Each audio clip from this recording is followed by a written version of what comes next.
السلام علیکم و رحمت الله.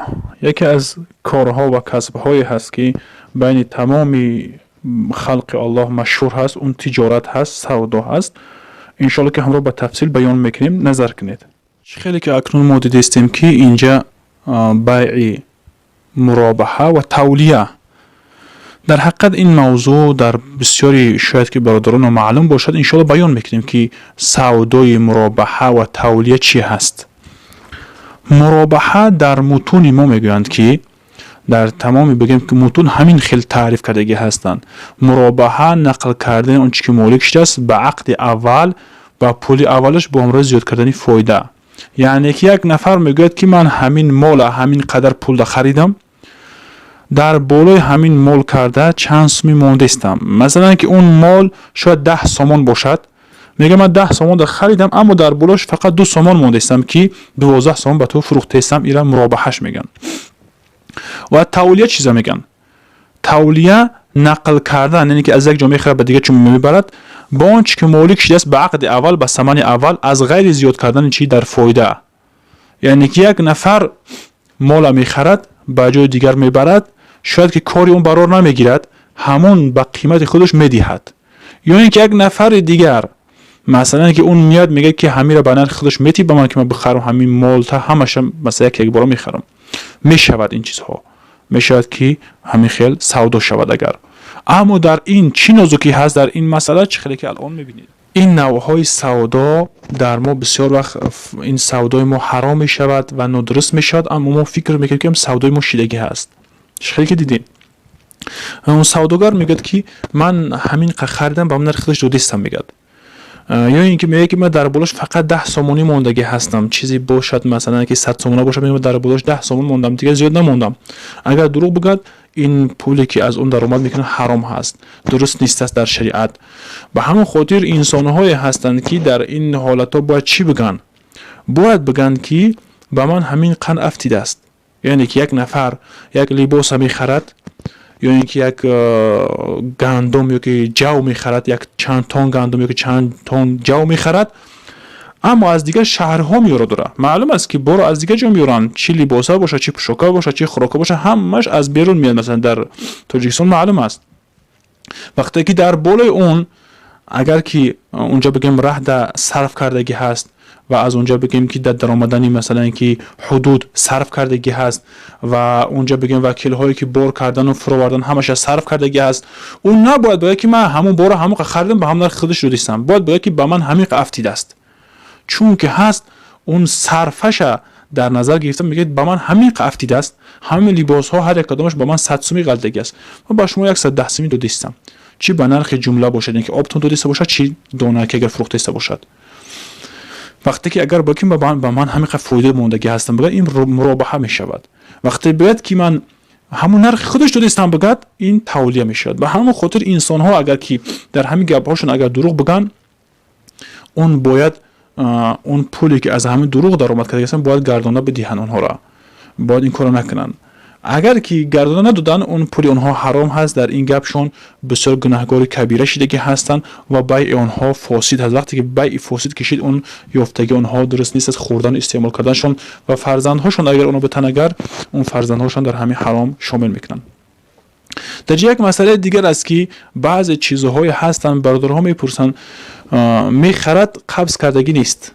چخیل یک نفر در روسیه باشد یا که در دیگر شهرها باشد، یک چیز دارد میخواد که بفروشد، همون نفر میخواد که همون چیزی بفروشد، مثلا از جمله تلفن باشد یا که یگام چیزی دیگر باشد، پوشاکا باشد، میخواد بفروشد. اون خرنده در تاجیکستان است. سینیون برادر میگه که همون چیز تا به من میفروشی؟ میگه بله میفروشم. سودا میشود مثلا که 2000 روبل میگه فروختم هم پوشاکشه، یا اینکه هم مثلا تلفن باشد میگه با من 10,000 میفروشی؟ میگه بله فروختم. میگه دیگر کس چند از بین میگذرد، اون یگام نفر نیست از دستی او بگیرد. اگه او کدام وقت تاجیکستان بیاد میگیرد که کدام نفری که بیاد خیر به اونو میفرستاند، اما یگام نفر در نزد اون نیست که اونو بگیرد. چند از بین میگذرد، اون همون انسان فروختگی پشیمان میشود. میگه که همون تلفن به من گردونده میفروشی؟ مثلا ده میگه که تلفن با من گردوندم میفروشی بود دوباره برای که از فروختگیم پشیمون شدم، میگم لباسی که من به تو فروختم از فروختگیم پشیمون شدم با من گردوندم میفروشی. این انسان تاجیکستان بودگی میگه که بله میفروشم، به تو میخرید، میگه چند هست، میگه 11000 میفروشم تلفنی که از تو 10000 ده خریده بودم، یا که لباسی که از تو 2000 روبل خریده بودم اون به تو 3000 روبل میفروشم. میگه در این حالت این کار درست نیست است. در این حالت چون که از اون انسان قبض نکرده است، حاضر اون چیز به دستش نگرفته است، یا اینکه یکم نفر وکیل نساخته است در همون جایی که همون چیز از دست هم قبض کن، دیون برای با فروختن اون جایز نیست است، اون فروخته نمیتواند. یا اینکه همون انسان فروختگی را بگه که بردنم که آدم همه بفروش بگه، این حالت وقتی که خودش فروشنده است و خرنده است، این حالت هم احتیاط بدن بکرس این کارو باید نکنن. اما یک نفر باید وکیل کند، وکیل چخیل یک نفر میگه که از جانب ما وکیل شه، اون نفر شرط نیست است که خویشاوندان همین نفر باشد، یکی یکم دوست یکم همین نفر باشد، نفر خرنده نکی شرط نیست است این یکم نزدیکین باشد. میشه یک نفر بگه که همون آدم فروشنده رو بگه آدم نزدیک تو هست، بگه بله هست، بگه همون بیام قطعی یک صحبت کنم، قطعی صحبت میکنم، بگه که من تو وکیل کردم همون چیز از دست هم بگیر، بگه از دست اون میگیرد دیگه خلاص اون آدم فروشنده از ذمه‌اش خلاص کرد، دیگر از ذمه اون بر اومد. انا که دویم بارا میتوند که در همون آدم با گردانه بفروشد، چی 11000 چی 12000 چند هزار روبل که بخواد بفروشد. اما یک چیزی که اون میخرد و قبض کردگی نیست، اون به دستش گرفتگی نیست، یا که وکیل همین قبض کردگی نیست، اون چیز دویم بارا فروختن جایز نیست است. این کارو باید نکند، چون که از قبض کردن لازم هست، برای همون چیز قبض کردن یکی از لازم های بیع هست، سودا. یا اینکه یک نفر یک چیزش میفروشد، خانه‌ش مثلا میفروشد، پول دارد، اون آدمی که خرنده پول نداده است، پول داده است، یا همون نفر بگیم خانه خر است، حاضر نداده است، با قرض گرفتگی است، میگه که من همین خانه تو را میخرم، مثلا که یک ماه پس من هم پولی تو را میتم. نه که فروشنده خانه دار خانه را فروخته است، حاضر یگام سوم ندارد، اما پولی خانه‌ش انتظار است که مثلا که پولی خانه میتد گفته پول داده است، اون فروشنده هست، حاضر پول خرنده هست، این فروشنده حاضر پول به دست نیاورده است، میتوند که همون پول حاضر به دست نیاورده یگام جدا با صرف کند. یعنی چی خیل میرود خانه‌اش فروخته است، اون نفر قبول کرده است، پول نداده است، میره در هم پولی خانه حاضر خانه دیگر میخرد، حاضر به دست آوردگی نیست، پول خانه‌اش فروخته است، پول داده است دیگر نفر است، حاضر پول نداده است، میتونه که پولی که داده است دیگر نفر است برای اونجا دیگه خانه بخرد یا که اون ماشین بخرد. این حالت در جایز هست، جایز هست که از پولی که به دست نیاورده است یک ماه پس وعده کرده که میتیم به تو، این حالت هم میشه که همون پول صرف کنه. یعنی یکی میره ماشین میخرد، خانه میخرد، میگه من در دست فلانی آدم پول دارم، مثلا که همون که پول داد من میرم در دست تو میتم، یا اینکه تو برای همون پول از دست همون نفر بگی همین اولی ماه میشه، تو برای همون پول از دست همون بگی من تو وکیل ساختم، به همین چیز جایز میشود. یک چیز دیگری که برادرها از همین کار احتیاط میکنن که ریبا نشود گفته، این چیز است در مسئله سودا هست. اینم مثلا که آدمی که خرنده خانه را میخرد، مثلا که 50000 دلار شاید اون خانه را خریده است، با 1000 دلار دیگه زیادتر کرده میدهد با انسان خانه فروش.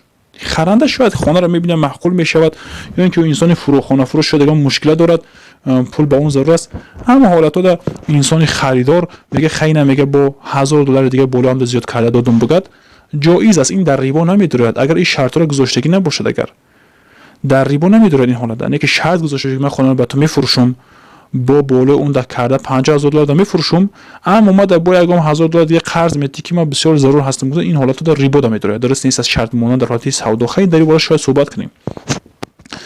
و دیگر که هست، یا اینکه یک نفر میرود یگام چیز میخرد، مثلا یک تن گندم خریدنی میشود، انسانی فروشنده با یک خوبچه دیگه بگیم مثلا که 10 کیلو دیگه یا که 20 کیلو دیگه زیادتر در بالا همون گندمش برای خریدار میدهد، میگه خیلی نمیگه اینم برای تو هدیه، یا اینکه همون زیاد کرده میتاده گندم شه، انسانی خریدار ده انسانی فروشنده چی میکنه مشتری ده زیادتر میتاد، این حالت هم در ریبا نمیدراید. یا اینکه یک کس یک نفر یک چیز میخرد، مثلا یک ماشین میخرد 5000 دلار است، وقتی پول دادن میشود همون انسانی فروشنده میگه نه 5000 دلار نه و 4500 بته، خیلی موندگیش مایل میگه بخشید، میگه این حالت هم در ریبا نمیدارد، درست میشود. این حالت هم در ریبا نمیدارد، درست میشود. اگر کی به اختیار هم مشتری خودش بگه که خیلی 500 دلار همین خیلی بخشیدم برای شما گفته باشد. وقتی یک چیز سودا میکنن، اگر همون سودا کردگیشون سودا کردن شیدن، مثلا اینکه یک خانه است، یک ماشین است، یا اینکه یک لباس است سودا کردن شیدن، گفتن که خی همین 10 سومان باشه 10 سومان خریدم لباس خوری باشد، مثلا که یکم چیزی خوردنی باشد خریدم، گفت خی نگفت سوداشون شید.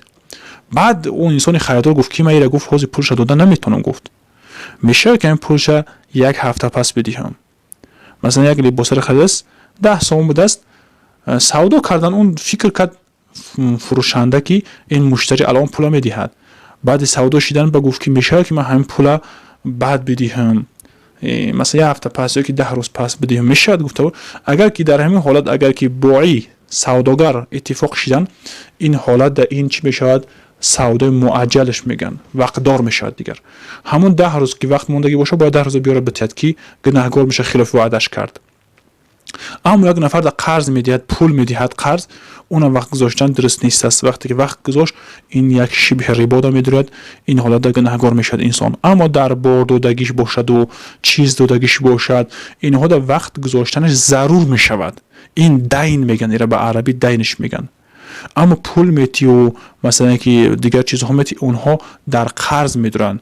به همین خاطر فقها قرض از دین فرق کننده هستند. در قرض وقت گذاشتن درست نیست است، در دین یعنی که بار میتی و مثلا اون چیزی مثلا میفروشی در اون وقت گذاشتنش بلکه ضرور هست. اگر که وقت نگذاشت، وقتش نامعین باشد، این حالت بیع اونها فاسد میشود. والله اعلم و السلام علیکم و رحمت الله و برکاته.